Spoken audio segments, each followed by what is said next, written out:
So I have the Power Rangers here, and it's been a long time since I watched Power Rangers, so I'm not too sure which color they are. So let's go ahead and ask their name and which color Ranger they are. Hey guys, I'm Camille Hyde and I play Shelby, the Pink Power Ranger. What's up, everyone? I'm Michael Tabor and I play Riley, the Green Ranger. Hello, I'm Claire Blackwelder and I play Kendall Morgan, the Scientist. Hey guys, my name is James Davies and I play Chase, the Black Ranger. Hey guys, I'm Brennan Mejia and I play Tyler, the Red Ranger. And I'm Yoshi Sudarso. I play Coda, the Blue Ranger. Is there like a stereotype you guys play into, or like the type of character you guys have in the show? I think that's the beauty of this season. Like, the season's got so much more depth. It's not just one thing, you know? I mean, it plays into a lot of our characters. I think everyone can just tell a little bit of our characters to them. Coda is a caveman from 100,000 years ago, and he was frozen and thawed out, and now he is trying to assimilate himself into the modern times and learn English. He's just a guy who loves his family and friends and wants to protect them, and he's a super loyal guy. Shelby is the rough and tumble tomboy. She absolutely loves dinosaurs. She's super, super smart. And, you know, she just wants to prove herself and prove that she can hold her own with the guys. So she actually, throughout the series, becomes more grounded in her talents and becomes more comfortable voicing her opinions. And she actually grows into being one of the leaders of the group, which is pretty cool for being a girl. So.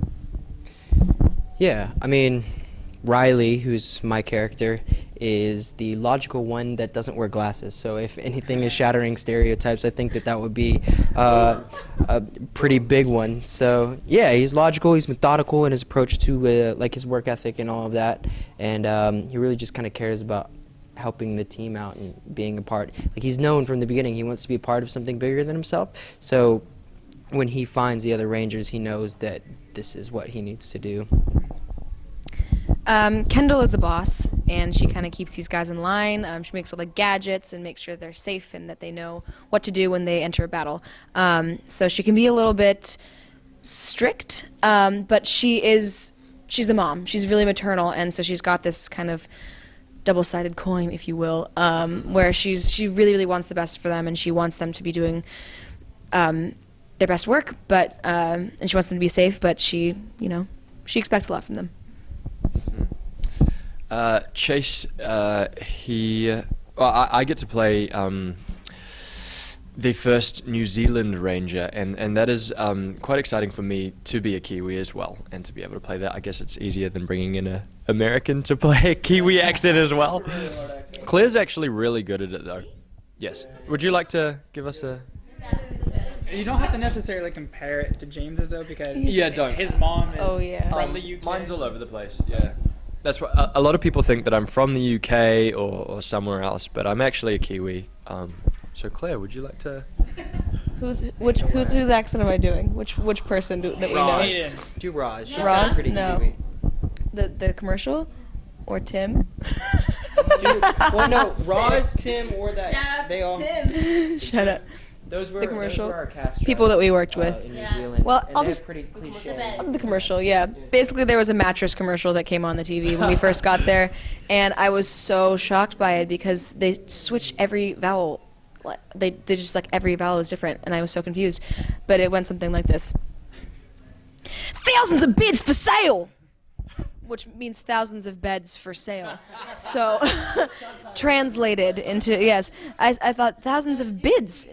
There's also we worked with. Well, I don't know if I should do that one. That's just an impression, because we had somebody that we worked with. I remember asking him. We had somebody we worked with. He had a real gruff voice. He was a gaffer, and I just remember he would always be like, he'd look at the clouds, and they'd be like, "How long do we have before the cloud passes? When do you get this shot?" He's like, "We got about 15 seconds." I just remember, I'm like, look, I know that there's an accent barrier, but can even you understand him? And James is like, no. But do you know what? We actually learned to understand everybody just fine, and especially me. I mean, it would be a bit embarrassing if I didn't. It's actually weird to hear an American accent not coming from these guys. Like, Right. Have you ever met anyone outside with an American accent? Like, were you from America? So it was interesting. Because you don't even recognize when you hear an American accent in New Zealand because somebody just start talking and then you're like, oh yeah, well, wait a second, you're American? And they're like, yeah. Yeah. Anyway, so that was their impression of a Kiwi accent, and I loved it. The Maori accent's a little. That's always fun in games as well.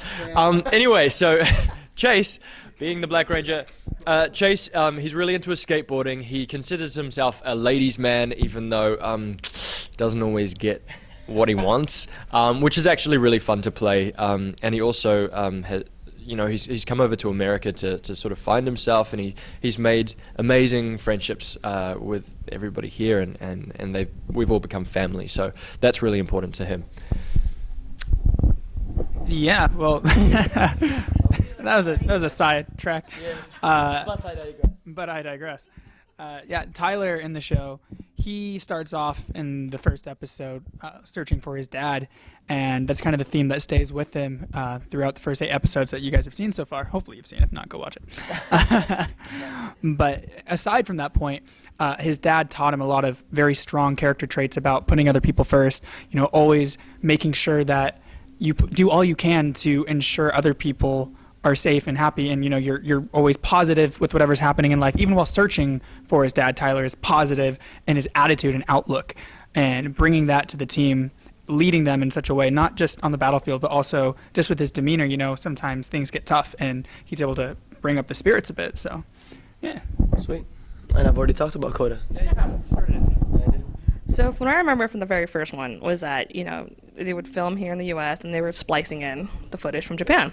I believe that's changed now, and I believe you guys do some of your own stunts on the show, or are you guys more active than it was from the beginning? So You're actually a stuntman, by the I way. used to be a stuntman, or still am. I started off as being a stuntman, and so when I got this acting gig, I was like so sure I should do my own stunts, and then thought about it, and obviously you can't really do your own stunts because there's a lot of things that go into it when you want to do your own stunts. One, there's not enough time sometimes, and two, any little stunt that you do, even if you're experienced, you could hurt yourself, and that could set production back, whether it be 15 minutes, 20 minutes, or a whole day, or maybe a month, whenever it is. Right, so what we do is we do our own action when the time allows it. Action is when you get to do certain things like backflips or punches and kicks and stuff, so that the audience can see that it is you doing these things. But when it comes to stunts, that's something that you may or may not hurt yourself over. And we have a great stunt team to take care of that, and they help us throughout even all of our action sequences that we need to deal with. They have all the knowledge to help us out with that. And the thing is, if we do our own stunts, we're putting somebody out of a job, essentially. So we wouldn't want that, Anybody else with stunts? No, Then I you wrap it capped up. it. the nail on the coffin. Hey, good job. This is a really good answer, because I actually just went to a stunt panel yesterday, so that's a really good answer. Yeah. Back to camp's good. My God, they're amazing. Love you, man. All right, a lot of people who watched it then have kids now. So is it something that both the adults and the children can enjoy, or is it something that is just for the kids just to enjoy? That's part of the beauty of our show. It's that it's fun, it's campy, it's heartfelt, and it's something that both the adult crowd and the young crowd can appreciate. And the thing is one of the things that production and the writing staff tries really hard to do is incorporate the older fans who have been watching since 1993 or maybe beyond in the Japanese version. So they try to appeal to the broadest range possible, while still it's at the end of the day it's always going to be geared towards children. But of course there are always the perks that they try to incorporate for the older fans to make it gratifying.